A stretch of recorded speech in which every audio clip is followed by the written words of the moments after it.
I always make sure that I'm wearing a pair of my trousers or a jacket that I've made. And even just in everyday life, probably every day I have something on that I've made. Those initial kind of connections, I was wearing a pair of my denim trousers with all the cutouts one day, and I was so exhausted coming back from work, and a lady stopped me on the tube and she said, "Oh, where are your trousers from?" And I said, "Oh, it's my brand." I thought, wow, just from walking on the tube and wearing your own designs, that really does work.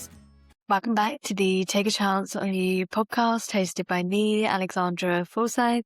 I'm so excited today to be joined by the founder of Size A. I had the fortunate experience of going to see the brand and speak to Annabelle at London Fashion Week this year. So Annabelle, how are you doing? Thank you. Thank you for giving me the opportunity to join you today. Oh, absolutely, because when I came down to London Fashion Week, I was talking to your parents, I was talking to a couple of your friends, and they mentioned how you work so tirelessly to put this all together. Obviously, you have 3 jobs, you're doing a lot, and I really want to highlight this in terms of any emerging talent, designers, thinking about getting into the world of fashion, actually what it takes to make it successful. So over to you to kind of give an introduction. And then talk to us a little bit about London Fashion Week, what you've been up to, because your brand is growing a lot. Yes, so as you know, I showcased at London Fashion Week last week. It has been a bit of a journey to get here, I would say. My journey in fashion kind of started after my undergraduate degree. I actually studied hair and makeup design, which is obviously a little bit different, at Solent in Southampton. And one of the opportunities that we got gifted basically was to help and assist the makeup artist backstage at a fashion scout show. And I just completely fell in love with the process of the production of a fashion show, but also learning about collections and how they're kind of produced and put together. And I felt, even though I was at the time really passionate about the makeup side of things, that I wanted to be more involved in the process of creating something more meaningful with clothes. And as a 4'11" person, it kind of was difficult for me to find clothes that fit anyway at all, in terms of trousers more specifically, or skirts or things like that, but even tops and coats as well. And then unfortunately COVID hit over the time that I was graduating, and I kind of was a little bit lost in my direction. And I found this master's degree, which was about entrepreneurship and innovation in fashion. And it said that I didn't really need too much fashion design skill set, but if I had a kind of business idea, then that would be something that would be suitable for me. And I knew that I wanted to go down the petite fashion area in the line. I just didn't really know how to create it or how to do it, essentially. And while doing that course, I was able to learn about manufacturing, suppliers worldwide, but also based in the UK, and also how to put together a collection physically myself. Even though I come from a very privileged background of having 2 parents that are both entrepreneurs themselves, I don't have like a lot of money or capital behind me. It is about, I've been told, or I've been brought up in the way that you work hard for what you want as an individual. So that's kind of where my skill set and sort of work ethic comes from, essentially. So after graduating, I was able to kind of navigate the industry, and I learned more about how to kind of connect myself with the right people. So I was able to dress quite a few influential people, but it is a tough kind of industry to get into, as I know everybody knows. In terms of fashion, it is tough as an emerging designer specifically, but during that post-COVID era, there's not a lot of funding. There was not a lot of opportunities for emerging designers specifically. You know, if you want to be on schedule, if you want to be supported by the London community, you have to really prove yourselves and stand out. And it's about aligning yourselves with the right types of people. I still don't think I'm quite navigating that correctly or in the right way. I'm not quite there yet, but I'm getting there. And then over the past couple of years, I've moved back from Birmingham back to London because I knew that this is where I wanted to be, and this is where kind of I needed to be to push the brand further. And I kind of navigated the fact that I knew I didn't want it to be a traditional direct consumer brand, where I didn't want to go through the traditional wholesale route. I wanted it to be more about creating custom pieces and creating pieces that were built for purpose. So not necessarily producing 100 garments and trying to sell them, but just having one garment that I've produced or I've had locally produced, and then sell it off to the right people that actually want that garment, rather than over consuming and kind of promoting overconsumption essentially. And that's where I kind of fell in love with menswear and creating pieces like that. I always get a lot of traction in terms of menswear. So that's why I introduced menswear into my collection that you saw recently. But I'm still kind of honing in on the petite fashion as well. I stand by the fact that I won't use any other models apart from petite models on anything that I do. See, we talked about London being a really creative and diverse sort of fashion week in general, but there isn't any height representation really at all. There's body representation in terms of plus size, and maybe not as much as I hope there to be anyway in terms of that, but in terms of height representation, there isn't any really. There isn't any figures or facts and figures that people like to display in terms of that. So I really see myself as a pioneer of height representation within fashion because it's just not talked about at all. And I find that crazy considering that, the average height of the UK woman is about 5'4", which is deemed quite petite anyway. I'm 5'1". Yeah. When you said you struggled a little bit to find pieces to fit you, I was like that growing up, if I'm honest, and even more so now. I mean, I'm on the tail end of my 20s. And I still struggle. I know my body and I know my body type and my body shape and what looks good and what doesn't on myself, but actually finding pieces, it all comes down to budget as well. And if we think about the economy, etc., some people can't really afford to go and splash out 200-300 on a pair of trousers, just a pair of trousers, and that's sometimes what it costs in terms of tailoring. Yes. So it's a difficult one. It is. It definitely is. In terms of your degree and what you did after that, sometimes just having that business idea. So for any listeners and emerging talent thinking, well, I'm not really sure where I want to go in this space. I have a keen interest in fashion. I've got this idea. What do I do now? Is there anything you'd recommend? And then I'd love to understand a bit more about the application process with London Fashion Week as well. Yeah. I would say even down to my career path, I didn't know that I wanted to do design specifically straight away because it's actually quite scary looking into it from an outsider's point of view, thinking we've got to learn to sew and pattern cut and all those types of things. So initially I was a bit put off, I would say, of design because I didn't really know how to do it. So my advice would be to intern and kind of assist in all areas of fashion before you kind of make up your minds. For those young, 18-year-olds, 21-year-olds that are, sure they want to be in fashion, but really don't know any of the job roles that they might be of interest to them. I can tell you I've done pretty much every sector of the industry before getting into design. So I knew that it was for me when I got there because I'd done everything else and knew that wasn't quite right. I've done working in wholesale agencies for a couple of weeks. I've done, retail. Obviously, I think is the most popular one that most people do. I've done that for years working when I was at school. I did styling and I did a little bit of buying, but more on the wholesale side. You kind of learn what a buyer does so you can kind of navigate whether that's for you. And I think that would probably be up in the second option if I wasn't so interested in creating. But if you're mathematically driven and kind of can see things clearly that side in terms of, but you want to be in fashion, I'd say buying is quite an interesting one, in my opinion anyway. If you're more creative, I would say it is more tricky to get into the industry. I don't necessarily believe, even though I'm a teacher and I teach, I don't necessarily believe that university is necessary for everyone. It's obviously a big cost nowadays to go to university. So I think specifically if you're looking at doing styling, for example, or set design or anything like that, I think that you learn the most when you're assisting. So I would say building your network is probably the most valuable thing you can do as a fashion creative. In terms of buying and wholesale, I still think work placements are the most, again, they give you the most out of experience-wise. I'm working with a lot of students currently that are applying to university and building that portfolio. And I think it's a really important decision to make is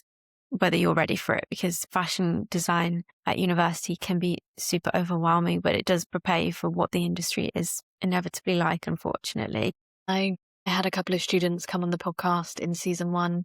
They volunteered at London Fashion Week and they just outreach. They did network a little bit, but they reached out to the PR and just offered their time and said, do you have any positions open? And again, going back to what you said, sometimes university isn't, it's not that it's not the right option, it just might not be viable for you, and actually maybe a diploma or higher education in another format.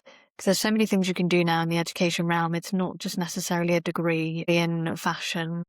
So that's possibly something for the listeners to take into consideration. But I really loved what you mentioned about trying everything. And then when you did get to where you wanted, it was because you tried everything else and realized this is what I want to do. So that can't be understated. Taking time is what I'm hearing. The fashion industry is so fast paced. Actually taking your time to get there will reap the best rewards. Definitely. I think time is everything. Trying everything taught me that, you know, I knew what I didn't want before I actually knew what was left. So yeah, I think design was inevitable for me because I'd done everything else. I keep thinking back to your collection, and I loved that you incorporated menswear. I think the colours really stood out to me, and I loved the design pattern. Am I right in thinking on the trousers in particular, there was a logo, a crown? Yes. What was the symbolism behind that? So on one of the menswear pieces and one of the women's wear pieces, they both have my crown motif on the trousers. So that is a derivative of my first collection, my graduate collection, where I looked into my Irish heritage and I did a whole, like my main piece that actually was worn at the event by Ava Hirons. She came and she was wearing the jacket with it on, but it was basically my interpretation of the Cladder ring. And it was all about love and symbolism of that. And then the crown is kind of like the top of the cladder, so it's like a derivative of that. So I have then now taken that as like a motif of the brand, and I intend to use it throughout different collections. And it makes you stand out as a designer, and it makes your brand. I mean, that's something that I remembered straight away from the collection, alongside the colour and the pattern and the styling. I really loved one of the pieces. I think it was on the menswear and women's wear. The jacket with the trousers, almost like a tracksuit, but I don't feel like that's doing it justice, me saying that the colours, and it stood out so much to me. And I went up to the models after and I said, you looked phenomenal, you walked exceptionally, and they had a fantastic time surrounding the event. It felt like a family walking in there. Everybody was well connected, knew each other to some extent. Talk to me a little bit about that.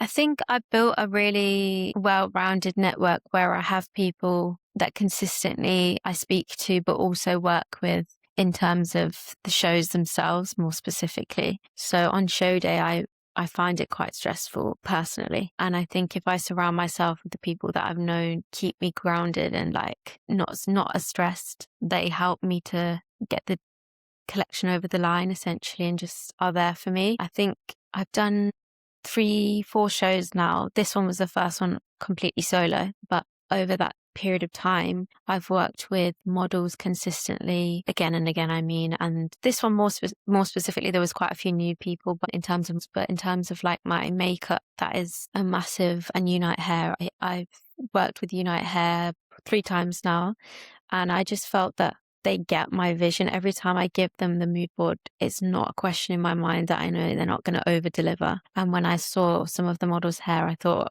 I don't even need to say anything. They just know. That's credit to Lee and the team, but also the makeup. That's my friend from Solent University. She is the most makeup artist. There isn't anyone better, and I will stand by that because she is fantastic. Her name is Shakira and she's my bestest friend, and she creates a team every show. And I say to her, I'm doing this show, I need you to build a team and I need you to bring the looks. I give her color palette, I give her mood boards, I give her the kind of concept of the show itself.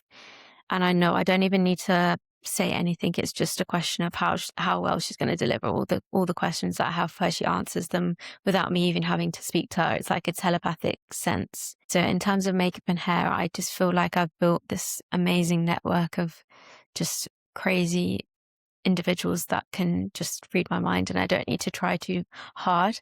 And then in terms of everyone else around me, I had just a great network of people that I've worked with before. So on my graduate show, I had one intern that was helping me, and we've just grown to be such good friends. And I feel that when I have her there behind the scenes, I can kind of just ask her anything and she'll know what I need. And then other friends that I've just built from my master's collection to my first collection outside of my studies, they're just people that I bounce ideas off. And when I have them backstage with me, it makes the show environment so friendly. And like you said, there was a camaraderie between everyone else because they're just my people that I've been with for such a long time.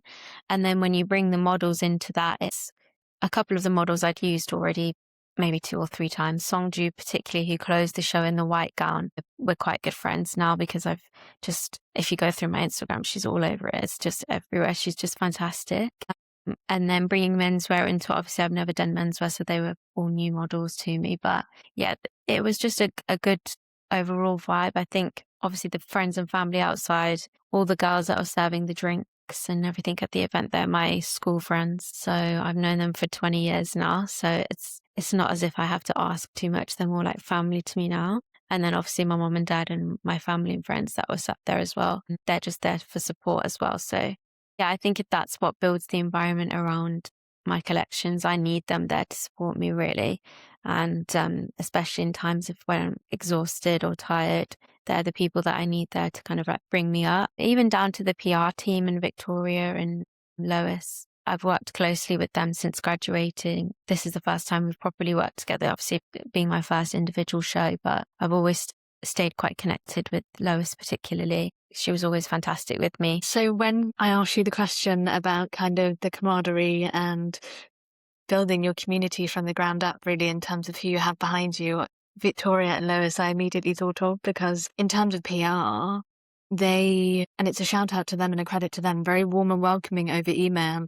Can't be understated. People sometimes forget it starts before you're even in the door. Yeah. And they definitely made me feel very welcome when I asked about having yourself on the podcast. Just so warm, and they can't wait to hear how it goes. So it definitely can't be understated, kind of having people around you that support and keep you grounded.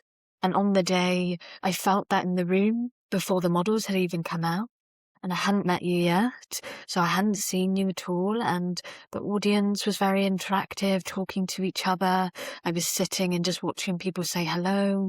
And as you say, it's who you take with you along the way. You have to be very careful about your surroundings, because when you're working hard, you're feeling a little bit overwhelmed, as you naturally would be on the day, because you care so much and this is your collection and you're so passionate. Everything else needs to join together, and it doesn't always happen, which can create friction. I didn't feel a sense of that, and as you've just so rightly walked me through now, it's people that you've known for such a long time. And also do just want to shout out to your lovely mum, her glasses that she was wearing on the day. Again, I keep thinking about.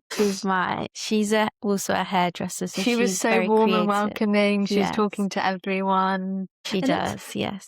It's storytelling. It's building that narrative. So you have your designs and who you are as a person, and that comes across very well. But it's the storytelling along the way. It's everything else. And for those listening, Annabelle's giving you some really interesting takes on other aspects that you too could consider. Yeah, I think I wouldn't be able to do it without them, really. So that's why I think it's important to take your people with you. My mum always says to me, use your troops around you. And that's what I do all the time. What I always love to do with the guests is we'll talk about where you are currently in your career on a more personal level, in terms of the jobs, having 3 jobs. You're doing a lot with students, aren't you, and teaching. One thing I've just remembered when we spoke, or I think it was when I spoke to your parents and your friends, and you love the teaching and you love doing that outside of the role. So yeah, talk to me about that. So I think I've been teaching now for just over 2 years. This is probably the most teaching I've done currently, like when I'm at. So I currently teach fashion design, fashion marketing and management at 2 different places. So there are 2 different levels of students. Some are doing a degree and some are just pre-degree, so just looking to apply to university. I think with teaching is I have a natural sort of connection to them because I can relate to them, being that I only studied my master's, 5 years ago. So I think I can relate to their struggles of trying to break through into the industry, as I don't still feel like I'm currently there yet. I think it takes time, but I know those initial stages can be really disheartening, especially when you feel like you've applied to so many different things and you're not hearing back. I think with teaching is I just like to engage with the Gen Z younger consumer, even though I'm Gen Z, but the younger people than me. And I relate so much to them in terms of like where they're at mentally. I think naturally I was quite a quiet child, and even up to my maybe early 20s, I was very reserved. And I still think today I'm quite reserved, and I think I use the fashion as a way to express my creativity, but also just my mindset. I think specifically with my last collection, it was called my Roaring Twenties, and it was like a play on, obviously the Roaring Twenties was an era of like kind of post-war and that kind of thing. And I used that as sort of inspiration of like, I'm 21, this is the time that you're meant to kind of express yourself, go out into the world and show people what you're made of. And that collection was definitely something that I used that for. And whenever I show the students any of my work, they always say, "Oh, can you explain that? Can you do this? And can you show me how you did that?" And I think because I'm still a part of the younger generation trying to make it as such, they kind of see me as like I'm one stage ahead of them or something like that. And I definitely try and go above and beyond that in terms of like relating it to real life, relating it to what I've done, or relating it to work that I intend to do. And I think it's important to teach the next generation skills that maybe you feel like you didn't get, or relate to them more than maybe other teachers didn't do for me. I tend to go into the classroom with a mindset of compassion, as well as obviously teaching them as I show. So doing these 3 jobs, as you say, and showing at London Fashion Week and doing all these things, I lead by example. My mum always said to me from young, if I'm not doing it, why should you expect anyone else around you to do it? You always lead by example is something that I live by. I don't necessarily, I'm not someone that will ever shout. I'm not someone that will ever raise my voice, really, ever. I'm very quiet. But I stand up for what I believe in, and I'll show it through my actions rather than kind of being authoritative in terms of like my voice or the way in which I shout or anything like that. I think my work speaks for itself. Yeah, Absolutely. And there are no quick wins. no, Unfortunately, I always use the example of social media and how when you go online, it's very saturated. There's a lot of doom scrolling, comparison, which can lower your confidence and self-esteem, yeah, especially younger generations, including myself and yourself. Because if I stay online for any longer than an hour or two, I find myself scrolling. Oh, well, I'm not as far ahead as that person. But actually, stay in your lane to a certain extent. You're on your specific pathway. This is your journey and your time to really experiment and explore. Mm-hmm. And some of the trends around the younger generations, they do want more connection in person. So I think your teaching, relatability and trust, that's really coming to the forefront. And we need more of that to break down those barriers and have more networking opportunities. I was talking to a couple of people at your event about networking and resources. Sometimes it can feel a little bit scarce, even in London, which you would think is the hotbed for networking. But where do you find some of these people, and how do you connect? I do find it's difficult. I think that's something that I still think I need to work on, to be honest with you, because I'm not naturally a going out sociable person. I think having your work and displaying it online has always been a great network. I think even for this event, finding the creatives like photographers and models, I've utilized my social media platform more on TikTok specifically. I find TikTok is so much more about connecting with people, maybe more so than Instagram is now. And that's genuinely where I found majority of my models is when they see my videos and then message after that.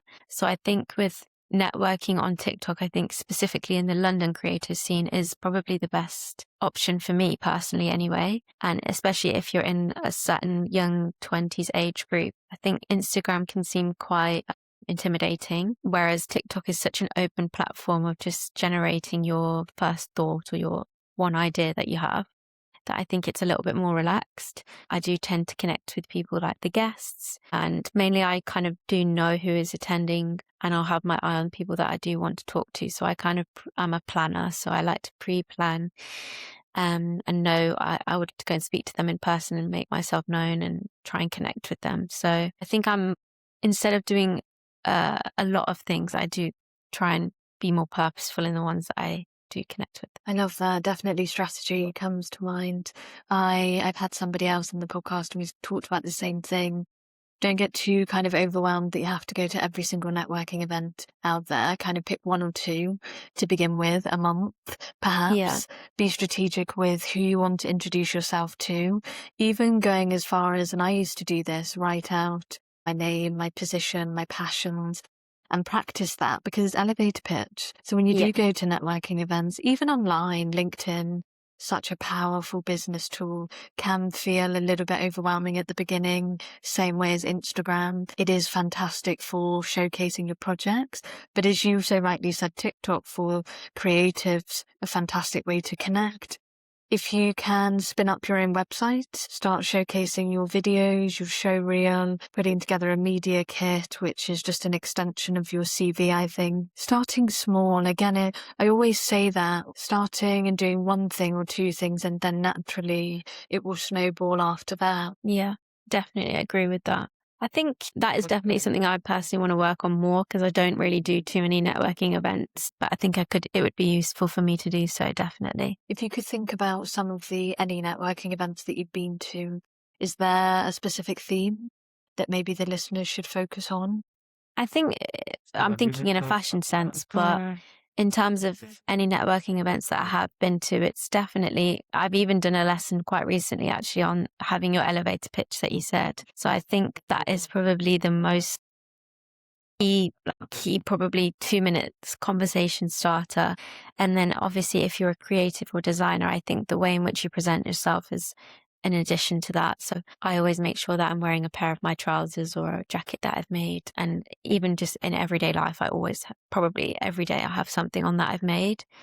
I think those initial kind of connections, even I'm thinking back to such a random thing, but I was wearing a pair of my denim trousers with all the cutouts one day, and I was so exhausted coming back from work, and a lady stopped me on the tube and she said, "Oh, where are your trousers from?" And I said, "Oh, it's my brand, blah, blah." She actually I'd already followed her. I just didn't recognize her. She was a stylist for somebody quite influential. It didn't really work out at the time, but I thought, wow, just from walking on the tube and wearing your own, designs, that really does works. I think I learned that really from my tutor when I was studying my master's degree. He was particularly well dressed all the time, every day.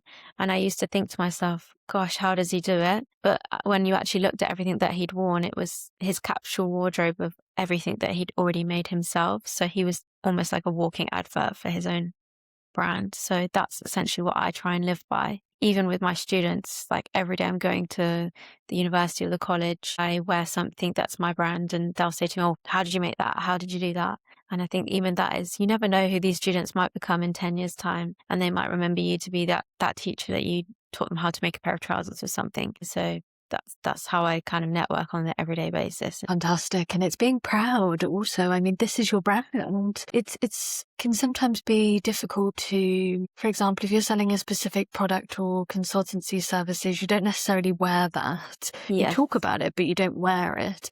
Whereas with a clothing brand, like you say, you can wear that every single day. Yeah. And people will notice, they will ask you questions because they can see that you're not afraid to wear these clothes. This is who you are. So it goes back to building that narrative, building that personal brand from day one. Yeah, definitely. They're just like an extension of me now. So I just always have it on, to be honest with you. Yeah. I know I'd love a couple of the pieces myself.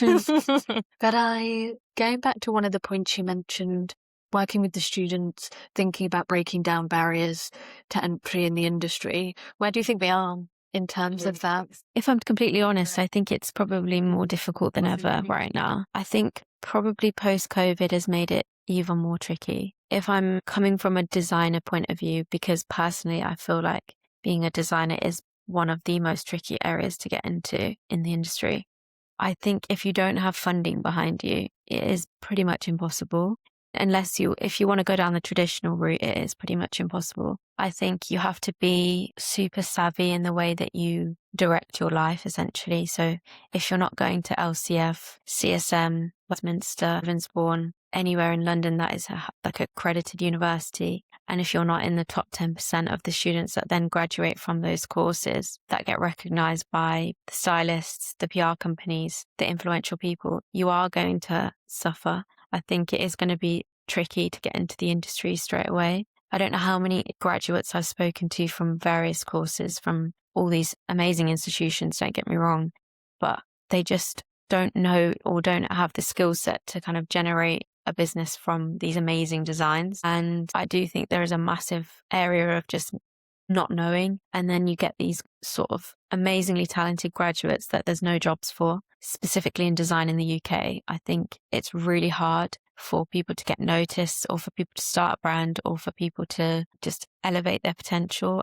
I was speaking a long time ago about kind of creating a documentary or something, like content-wise, just trying to show people the struggles of kind of trying to navigate being a creative in any sort of industry in terms of fashion. So, you know, a makeup artist, a hair artist, a fashion designer, stylist, anything in those kind of really uneasy kind of career realms, that how tricky it is at the moment within London specifically, but also kind of those main cities of Birmingham, Manchester, Liverpool, and everywhere across the UK. It's even more difficult if you're still there.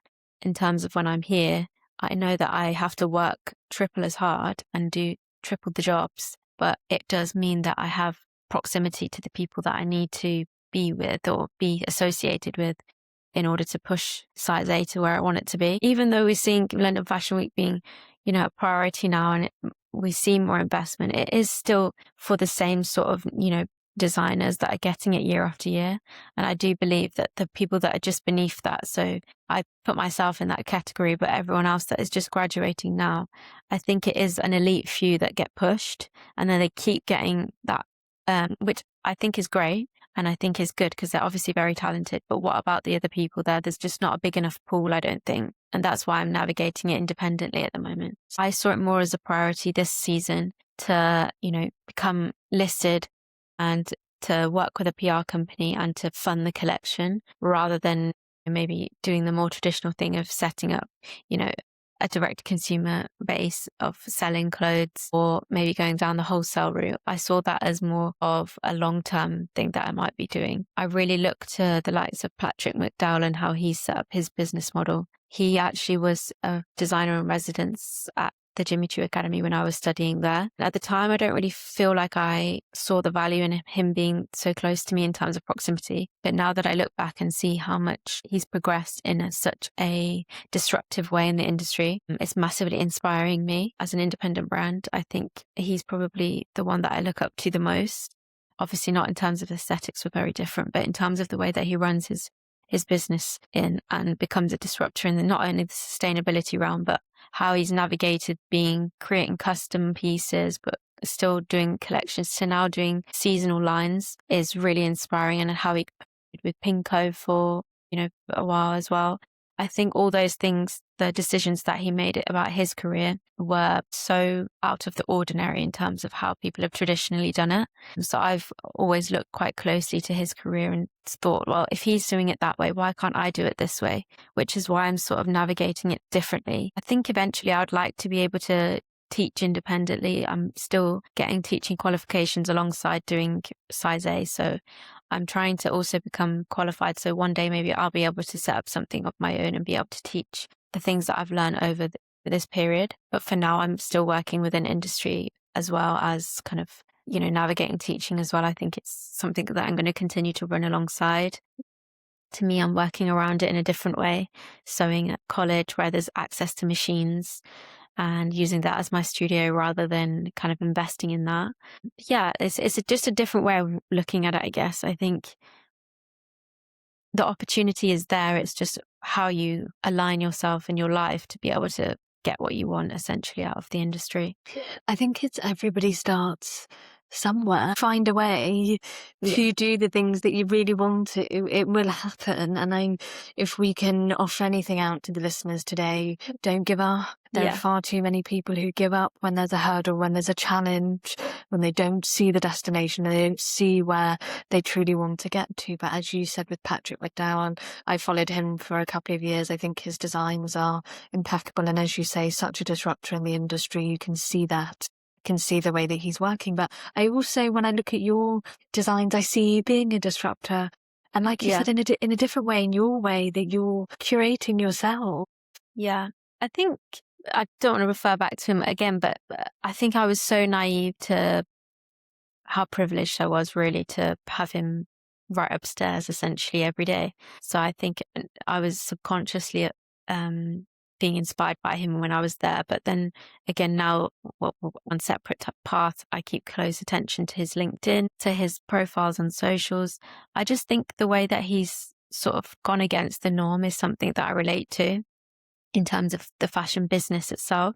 He's not necessarily gone straight for the wholesale route. He's really prioritized his beliefs of sustainability and moving as the priority. And I think that's really admirable. And I don't necessarily see Size 8 being a traditional, well, I know it's not going to be a traditional brand. So I think to myself, well, if he's able to get to where he has now, a few years down the line from when I was like in close proximity to him, there's no reason why, if I don't keep going the way that I'm going, that I can't be doing something similar. I think you secretly know that you're tapping into something which is that community piece surrounding the event won't go unnoticed in years to come. That would be something I remember in 5 years' time, and I know for other people it will be as well.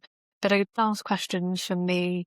You've spoken a lot today about design, your career, your brand. In terms of that funding piece, are there any resources that we can recommend out to listeners, or just resources in general online? We've spoken about that networking, which is fine, but anything else? As in terms of funding for... Is there anything you've come across, or general resources? I think for the only listeners? Funding research resources that I've done and looked into personally was a couple of years ago, was when I was actually still living back in Birmingham. It was West Midlands Business, I can't exactly remember it, but it's basically business advice, and they basically help you secure a business loan. And if there is any funding, as in grants available from the government, then they help you navigate whether you are eligible. And you have monthly meetings with a mentor. In terms of the independent startups, there's definitely some charities and creative charities that I know of. I think a couple of years ago when I was living here, I partnered with Bleak, and Bleak Fashion they used to have a studio in Chelsea, and you basically used to pay a minimal amount and you'd have access to a small space or a studio space. So that is and they did art as well. So it wasn't just designers, it was artists and things like that. And I'm sure they were help funded by, I think it's the Bomb Factory. And they have a couple of different studio locations across London. So I know there was one in Chelsea, which was the one I was in, but there was also, I think, some in Marylebone, and I can't remember where else. But yeah, it's a matter of just researching it. I think unfortunately, some are time scaled. So I think that one has ended now, but I'm sure there is new ones upcoming in 2026. So frustrating, isn't it? Yeah, because, it is. As you say, there's so much talent out there and waiting to be discovered. I think just wanting to be seen and heard, first of all, just wanting to be provided with a space. It's why I created the podcast, because I was speaking to people when I was networking, and there was just so much talent around me, and nobody had ever been on a podcast. And I said that this just can't keep happening, because we have all these podcasts and this stellar lineup, but actually there's so much beneath the surface that we're not tapping into. So I completely relate with everything you said today. My last question will be, what does the future hold for yourself and your brand? And where do you see London Fashion Week was such a huge success for you? Do you see yourself coming back to London Fashion Week, do you think, in September? Or what does 2026 look like? Yeah, I think I'm in the process of making that decision. I think it might be in a different way. I think navigating a full show again might be a little bit of a big ask. Would I like to do it again in a heartbeat? But I'm definitely looking at applying to Discovery Lab. So it's a digital platform that they do. I'm going to be looking at applying to that. But in terms of the future, in terms of Size 8, I just want to build a community, especially on socials. I'm going to try and use my TikTok and Instagram more than I am doing, and build kind of a community of fashion creatives that are interested in personalized garments, but also in the petite fashion scene as well. I need to keep going with that, because the most traction that I get is more with petite fashion, because it's such a relatable issue that no one's really touching on, especially in the luxury industry. I think obviously you've got your high street petite sections, but you haven't really got anywhere for luxury. It's more getting your stuff tailored, as you mentioned at the beginning. So yeah, I'm going to try and navigate that. And I'm trying to build a roster of kind of petite models and potentially building some sort of platform for those girls and seeing if that's something that I can navigate in terms of maybe an agency or something like that. I think there's definitely something in that in terms of possibly that underrepresentation in a way of petite models, as you say, finding it challenging to find pieces as well. But it sounds like you've got some exciting times ahead. I really love the idea of, I was thinking about it for my industry, an academy full of different courses and opportunities. I'm sure you're thinking the same.